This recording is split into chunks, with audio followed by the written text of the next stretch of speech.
Jamal Khashoggi হত্যার পর যে অধ্যায় মনে হয়েছিল চিরদিনের জন্য বন্ধ হয়ে গেল, সেটি এখন নতুন শক্তির সমীকরণ তৈরি করছে বিশ্ব রাজনীতিতে।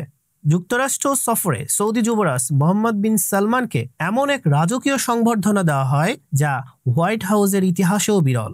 মেরিন ব্যান্ড, অশ্বারোহী বাহিনীর কুচকাওয়াজ, সামরিক বিমান প্রদর্শন এবং 21 বার তোপধ্বনি সবই ছিল তার জন্যই। ট্রাম্প এই সফরকে শুধু কূটনৈতিক অনুষ্ঠান হিসেবে নয়, ব্যক্তিগত গুরুত্ব দিয়েও সাজিয়েছেন। এটি ছিল তার বিশেষ বার্তা বিশ্বের উদ্দেশ্যে।